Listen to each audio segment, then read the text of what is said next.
तो स्वागत है आपका पाठशाला में। आज हम बात करें AC generator with circuit and it's derivation. इसमें जो डेरिवेशन है मैं इस फॉर्मूले को ड्राइव नहीं करने वाला हूँ।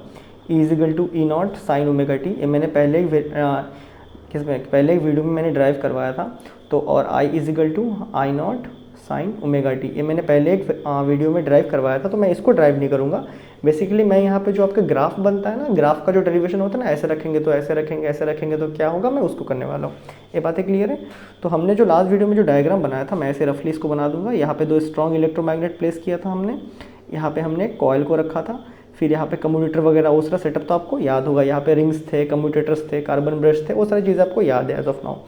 अब सुनो, तो यहाँ पे हम बेसिकली डायरेक्ट अभी नेक्स्ट चैप्टर का ब्रेक थ्रू करेंगे। वहाँ पे जो हम ग्राफ बनाएंगे और उस चैप्टर को हम स्टडी क्यों करेंगे, फर्स्ट ऑफ ऑल वो सारे इसी टॉपिक में हम ब्रेक थ्रू करने वाले हैं, डन है। और उसके बाद हम सीधा next chapter that is AC current में मूव करेंगे। यहाँ तक बातें क्लियर है।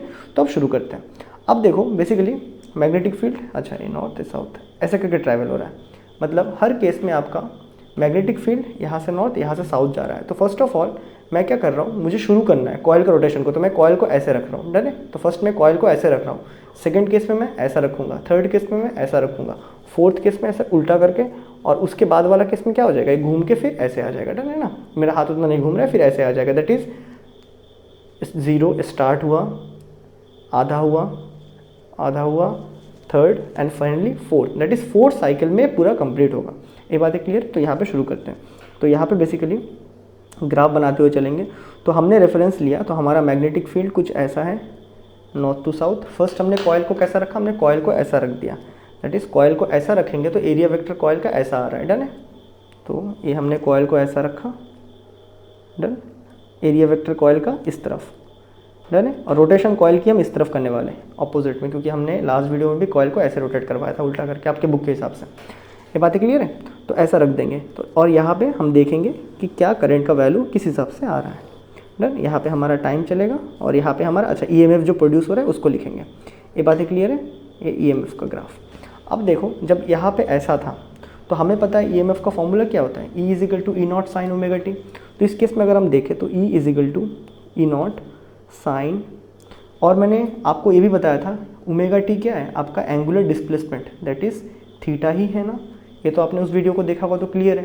दैट इज़ थीटा का वैल्यू इस केस में कितना है, दैट इज़ एरिया और मैग्नेटिक फील्ड के बीच में। उसी से मैंने इस डेरिवेशन को ड्राइव करवाया था, अगर आपको याद हो तो, डन है।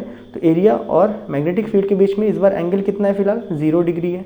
तो साइन 0 का वैल्यू कितना होता है, 0 होता है। तो स्टार्टिंग केस में जब मैंने ऐसे रखा था, ऐसा जब मैंने रखा था, तो ईएमएफ कितना प्रोड्यूस्ड हुआ था इस कॉइल में, 0 ईएमएफ प्रोड्यूस्ड हुआ था। ये बातें क्लियर है। उसके बाद मैं क्या करूँगा, इसको रोटेट कर रहा हूँ। दैट इज़ हमारा मैग्नेटिक फील्ड ऐसे ही है। इस बार मैंने एरिया को क्या कर दिया, इस तरह रोटेट कर दिया। पहले इस तरह था, अब ऐसा कर दिया। तो एरिया अब ये कॉयल कैसा हो चुका है, कॉयल अभी देखने में कुछ ऐसा हो चुका है, ऐसा हो चुका है। तो कॉयल का एरिया वेक्टर ए रहा। इन दोनों के बीच में एंगल कितना है, 90 डिग्री है। तो इस केस में आपका ई कितना आएगा, ई नॉट साइन 90 आएगा। साइन 90 का वैल्यू 1 होता है, ये सबको पता है। तो इस केस में जब यहाँ पे 0 में, ठीक है, 0 एक rotation, that is first rotation, 4 rotation में कंप्लीट करेंगे। दैट इज़ अगर हम बोलें जो रोटेशन हमें टोटल टाइम करना होगा उसका 4th पार्ट में, that is first of the 4th part, जो टोटल टाइम रहेगा उसका first of the 4th part में वैल्यू क्या हो चुका है, साइन 91 आएगा। तो E equal to E naught, मतलब मैक्सिमम ईएमएफ शो कर रहा है, तो let it be E naught. इस वाले लाइन को हम ई नॉट मानते हैं। यहाँ तक बातें क्लियर। तो यहाँ तक पहुँच चुका है। अब देखो उसके बाद हमें क्या करना है, ए ऐसे रखा था, फिर ऐसे किया, अब हमें ऐसे इसको घुमाना है, डन। ऐसे घूम जाएगा। तो ये आपका मैग्नेटिक फील्ड का डायरेक्शन ही है। एक कॉयल अभी ऐसा है, इसको फर्दर ऐसे रोटेट कर देंगे। तो ऐसा रोटेट कर देंगे तो ऐसा आ चुका है हमारा भी ये कॉयल, डन। और एरिया वेक्टर इस तरफ, इनके बीच में एंगल, मैग्नेटिक फील्ड और एरिया वेक्टर के बीच में एंगल 180 बन रहा है। क्या बात है क्लियर है। तो E is equal to E naught sine 180। Sine 180 का वैल्यू 0 होता है, तो E सा 0 आएगा। तो इस कंडीशन में दैट इज़ शुरू किया 0, आधा किया, उसके आधा किया, दैट इज़ 2t/4 में कितना हुआ आपका एंगल, कितना हो गया हमारे पास मैग्नेटिक फील्ड, यहाँ पे 0 हो चुका है। यहाँ तक बातें क्लियर है। ईएमएफ 0 हो चुका है। उसके बाद हम इसको ऐसे रखा था ना, अभी इसको ऐसे रोटेट करेंगे, फर्दर रोटेट करेंगे। तो फर्दर रोटेट करेंगे तो ये हमारा मैग्नेटिक फील्ड है, इसको फर्दर रोटेट कर देंगे इस कॉयल को, तो ऐसे आ जाएगा हमारा एरिया वेक्टर। इनके बीच में अभी एंगल कितना हो चुका है, अगेन 90 डिग्री का एंगल है। 90 नहीं है असल में, अगर तुम देखो मैंने यहाँ से घुमाना शुरू किया था ना, तो यहाँ से घुमाया था, इस केस में 90 था, अभी यहाँ पे आ चुका है तो नहीं, इस केस में 0 था, यहाँ पे आ चुका है तो 90 हुआ था, ठीक है, इस केस में 90, यहाँ पे 180, तो उस हिसाब से यहाँ पे कितना एंगल हो चुका है, रेफरेंस के हिसाब से 270 डिग्री का एंगल हो चुका है। तो यहाँ पे E इजिकल टू कितना आएगा, E0 साइन 270, 270 का वैल्यू -1 होता है, that is E equal to E0 into -1, तो -E0 मतलब मैक्सिमम EMF आ रहा है, बट इस बार ऑपोजिट डायरेक्शन में शो कर रहा है। तो इस कंडीशन में दैट इज़ हमारा जो रोटेशन है उसका थर्ड टाइम में, तो यहाँ पे E0 का वैल्यू क्या आ रहा है, सेम यही E0 आ रहा है, बट इस बार डिफरेंट डायरेक्शन क्या है, नेगेटिव में, तो यहाँ पे दिखा रहा है। सेम हम इसको अगर एक और टर्न ले लेंगे, ए मैग्नेटिक फील्ड, इस कॉयल को एक और टर्न ले लेंगे तो ए कॉयल कुछ ऐसा हो जाएगा हमारा देखने में, एरिया वेक्टर इस तरफ आएगा, इन दोनों के बीच में एंगल कितना हो चुका है, फिर से 0 डिग्री हो चुका है, या फिर पूरा देखेंगे तो 360 हो चुका है, डन है, 360 हो चुका है। तो यहाँ पे E कितना हो जाएगा आपका, E0 साइन 360, साइन 360 का वैल्यू सबको पता है 0 है। तो यहाँ पे फिर से जब पूरा टाइम कंप्लीट होगा, दैट इज़ आपका पूरा टाइम, दैट इज़ 4t/4 हो चुका है पूरा complete cycle, that is 4t/t, that is t हो चुका है। तो इस केस में फिर से यहाँ बता रहा है। तो फिर हमने जब देखा तो हमें पहले लगा कि इसका ग्राफ कुछ ऐसा बन रहा है, नहीं, हमें पहले लगा इसका ग्राफ कुछ ऐसा बन रहा है, लेकिन अगर आपने साइन का ग्राफ देखा है, क्योंकि यहाँ पे जो वैल्यू चेंज हो रहा है किसके साथ हो रहा है, साइन थीटा के साथ चेंज हो रहा है। और साइन थीटा का ग्राफ असल में कैसा होता है, साइन थीटा का ग्राफ असल में ऐसा होता है, देखने में दिख रहा है ना, ऐसा होता है साइन थीटा का आपका ग्राफ। तो हमने बोला नहीं, इसका हम ऐसे बनाएंगे, नहीं ब्लैक वाला बनाएंगे हम, करंट मतलब करंट नहीं, यहाँ पे जो EMF प्रोड्यूस्ड हो रहा है वो ऐसा हो रहा है, कभी ऊपर हो रहा है तो कभी नीचे हो रहा है, पीरियडिकली EMF चेंज हो रहा है, कभी ऊपर की तरफ बढ़ रहा था फिर कमा, उसके बाद नीचे की तरफ बढ़ रहा था फिर कम के 0 हो गया, है। तो पीरियडिकली वो चेंज होते रहता है EMF का वैल्यू, ये बातें क्लियर है। तो ये आपका किसका ग्राफ हुआ, EMF का ग्राफ। और अगर करंट का ग्राफ आपको बनाना है, that is E equal to V equal to IR होता है ना, V इजिकल टू IR, तो E इजिकल टू IR होगा, तो E/R इजिकल टू I। अगर तुम यहाँ पे ध्यान से देखो, ये जो कॉयल रहेगा ना, इस कॉयल का अपना कुछ रेजिस्टेंस होगा, तो जो भी E का EMF का वैल्यू आएगा मैक्सिमम, उससे रेजिस्टेंस उसको डिक्रीज़ करेगा थोड़ा सा, मतलब रेजिस्टेंस की वजह से वो इफेक्टिव नहीं दिखेगा। तो हमें जो करंट मिलने वाला है इस केस में ना, याद रखना हमेशा AC के केस में, ऑल्टरनेटिंग के केस में जो करंट होता है ना, वो हमेशा कम होता है, हमेशा कम होता है, किससे, आपका EMF से, ऐसा करके हमेशा करंट कम होगा। ये बातें क्लियर है, करंट का ग्राफ है डॉटेड वाला, क्यों, क्योंकि उसमें रेजिस्टेंस डिवाइड हो रहा है। ये बातें क्लियर है, मतलब रेजिस्टेंस का फैक्टर है उसमें। यहाँ तक बातें क्लियर। अब देखो इसी चीज़ को अगर मैं एंगल के टर्म पे लिखूँ, तो यहाँ पे कितना एंगल था, स्टार्टिंग में 0 एंगल, उसके बाद कितना 90 एंगल बना, 90 मतलब π/2, उसके बाद कितना हुआ, यहाँ 180 बना, यहाँ 0 डिग्री एंगल था, यहाँ 90 डिग्री एंगल आया था, यहाँ कितना आया था मेरे पास 180 डिग्री एंगल, तो 180 डिग्री को क्या लिखते हैं, पाई एंगल लिखते हैं। यहाँ कितना एंगल आया था मेरे पास 270, दैट इज़ 3π/2 आया था, और यहाँ पे कितना आया था 2π। ये बातें क्लियर है। तो ऐसे करके भी हम लिख सकते हैं। और ये जो डायग्राम बना है इसको बोलते हैं फेज डायग्राम। यहाँ तक बातें क्लियर। तो ये हमने डायग्राम बना लिया। अब हमें नेक्स्ट चैप्टर पढ़ना ही क्यों है, तो जैसे कि हमें फिजिक्स में करना है तो हमें कोई एक पर्टिकुलर वैल्यू चाहिए होता है ना। तो इस केस में देखो कभी ईएमएफ बढ़ रहा है बढ़ रहा है बढ़ रहा है बढ़ रहा है मैक्सिमम पहुंचा, ठीक है, फिर ईएमएफ कम हो रहा है कम हो रहा है कम हो रहा है कम हो रहा है जीरो पहुंच गया, उसके बाद ईएमएफ फिर से और कम हो रहा है नेगेटिव में, कम हो रहा है कम हो रहा है एकदम मैक्सिमम कम हो गया, फिर धीरे धीरे धीरे धीरे बढ़ रहा है बढ़ रहा है बढ़ रहा है बढ़ रहा है फिर जीरो हो गया। तो यहाँ पे अगर मुझे सिंगल एक वैल्यू लेना पड़े ईएमएफ का, जैसे पोटेंशियल 3 वोल्ट 5 वोल्ट 6 वोल्ट लिखते हैं ना, तो इस केस में अगर मुझे एक सिंगल पोटेंशियल का वैल्यू चाहिए, सिंगल सोर्स का वैल्यू चाहिए, तो मुझे कितना लूँगा मैं नहीं पता, क्योंकि बैटरी के केस में तो 5 वोल्ट डायरेक्टली ले लेते हैं, लेकिन इस केस में जो ऐसा फ्लक्चुएट हो रहा है इस केस में हम सिंगल वैल्यू को क्या लेंगे नहीं पता, करंट का सिंगल वैल्यू नहीं पता।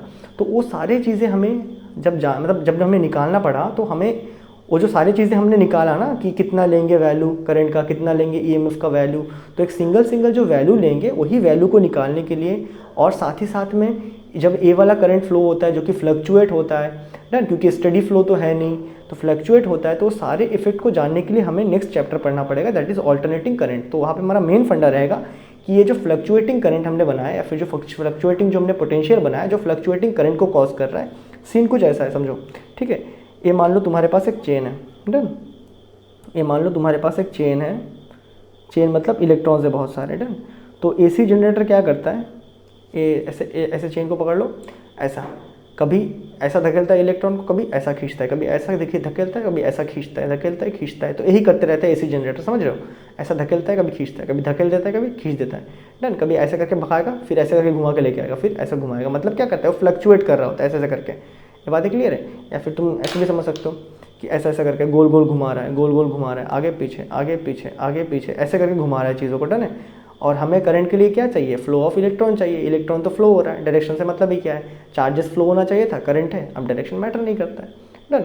और हमने पहले ही बोल के रखा है करंट एक स्केलर क्वांटिटी है, डन। तो एनी हाउ चार्जेस मूव कर रहे हैं तो मतलब करंट प्रोड्यूस हो रहा है, तो उसके जो इफेक्ट रहेंगे क्या वो अलग रहेंगे, जो हमने पहले पढ़ा है सर्किट में जो इफेक्ट होता है, जो स्टडी चार्ज बैटरी के करंट के फ्लो से, क्या वो उससे अलग रहेगा या सेम रहेगा, वो सारे चीज़ हम स्टडी करने वाले एक सेपरेट चैप्टर में, जो कि इसी से कंटिन्यूशन है, इसी ग्राफ से कंटिन्यूशन रहेगा। तो पहले हम निकालेंगे कि करंट कितना लेंगे एवरेज, मतलब कितना करंट हमें लेना होगा, एक एग्जैक्ट वैल्यू चाहिए हमें, तो उसके लिए हम एवरेज करंट निकालेंगे। एक एग्जैक्ट पोटेंशियल का वैल्यू के लिए क्या बोलते हैं, एक एग्जैक्ट ईएमएफ का वैल्यू के लिए एवरेज ईएमएफ लेंगे, एग्जैक्ट करंट के वैल्यू के लिए एक एवरेज करंट लेंगे। फिर इसके जो इफेक्ट होता है रेजिस्टर वगैरह में, फिर आपके सॉलिनॉइड में, फिर आपके कैपेसिटर में, क्योंकि ये करंट जब फ्लो होता है, तो वो सारे इफेक्ट हम पढ़ने वाले नेक्स्ट चैप्टर, दैट इज़ आपके एसी, क्या बोलते हैं, AC current, AC alternating current, ठीक है। ये है आपका नेक्स्ट चैप्टर का ब्रेक थ्रू। और एक और चीज़ मैं आपको बताता हूँ, जैसे कि हमारे इंडिया में आज जो मॉडर्न पावर प्लांट्स है ना, वो लगभग 500 किलोवाट इतना amount of electric power produce कर सकता है, ठीक है। और ये इतना ज़्यादा है कि आप इससे कम से कम 20 मिलियन 50 वाट के बल्ब जला सकते हो, या फिर इसी को बोला जाए तो 10 मिलियन 100 वाट के बल्ब जला सकते हो, या फिर आप सीधा बोल सकते हो कि आज के ज़माने में बहुत ही कम आने लग गए, दैट इज़ इसका 30 मिलियन, आप 30 वाट के एलईडीज़ को जला सकते हो। इतना ज़्यादा आज हम करंट प्रोड्यूस कर रहे हैं, ऑल्टरनेटिव करंट हमारे आज के मॉडर्न पावर प्लांट्स हैं। और ये जो फ्रीक्वेंसी है ना, जो टाइम पीरियड होता है ना रोटेशन का, ठीक है, हर कंट्री में अलग अलग है। जैसे अगर इंडिया के केस में बात करें तो इंडिया के केस में ये जो शाफ्ट को रोटेट करना है ना, इस शाफ्ट को रोटेट करने का जो फ्रीक्वेंसी है दैट इज़ 60 हर्ट्ज़ है। 60 हर्ट्ज़ दैट इज़ 60 टाइम इसको ऐसे घुमाना है 1 सेकंड में, डन है। 60 टाइम इसको घुमाना है 1 सेकंड में, डन। तो इंडिया में इंडिया में 50 हर्ट्ज़ है, इंडिया में 50 हर्ट्ज़ है। तो इंडिया में क्या होता है, 1 सेकंड में वो शाफ्ट को कितना बार घुमाता है, इस कॉइल को 50 टाइम्स घुमाता है, ठीक है, 50 टाइम्स इन 1 सेकंड। ये इंडिया में इसका फ्रीक्वेंसी है, इस शाफ्ट को 50 टाइम्स घुमाया जाता है। उसके पीछे ये जो ग्राफ बनता है वो 50 बार आगे पीछे होता है, ठीक है, 1 सेकंड में। और वही अगर अमेरिका यूएसए की बात करें तो वहाँ पे 60 टाइम्स घुमाया जाता है इस शाफ्ट को 1 सेकंड में, डन। तो सारे कंट्री का अपना अलग अलग है, ठीक है। अब देखो, तो अभी मोस्ट ऑफ द केस की जैसे मैंने यहाँ पे शाफ्ट घुमा रहा था, लेकिन हमारे कंट्री में या फिर दूसरे कंट्री में मोस्ट ऑफ द टाइम जो आपका स्ट्रॉन्ग इलेक्ट्रोमैग्नेट, देखो जो कॉयल होता है बीच में उसको स्टडी रखा जाता है, समझ रहे हो, जो कॉयल है उसको स्टडी रखा जाएगा, और बगल में जो इलेक्ट्रोमैग्नेट्स है उसको मूव करवाया जाता है मोस्ट ऑफ द कंट्री में, इवन हमारे कंट्री में भी मैक्सिमम उसको मूव करवाया जाता है, डन है। आपका जो शाफ्ट होता है वो बीच में स्टडी, और जो आपका इलेक्ट्रोमैग्नेट्स है उनको ऐसे करके रोटेट करवाया जाता है, क्योंकि वो इलेक्ट्रोमैग्नेट्स से they can be rotated easily, done है, उनको ऐसे रोटेट करवाया जाता है मैकेनिकल पावर से। यहाँ तक बातें क्लियर है। तो यही है बेसिकली आपका एसी जनरेटर का सर्किट डायग्राम, और हमने इसको बहुत बढ़िया से कर लिया, और इसको फेज डायग्राम कहते हैं। और नेक्स्ट चैप्टर का ब्रेक थ्रू एसी करंट, जिसमें हम इसी के प्रॉपर्टीज़ को पढ़ेंगे, देखेंगे हमने जितने भी चीज़ें पहले पढ़े ना, कैपेसिटर, इंडक्टर, रेजिस्टर, और सब के साथ हम इसको रिलेट करेंगे, देखेंगे क्या भाई इसका कुछ अलग इफेक्ट होता है कि नहीं उनके साथ, डन। तो मैं मिलता हूँ आपसे नेक्स्ट वीडियो में, तब तक के लिए गुड बाय।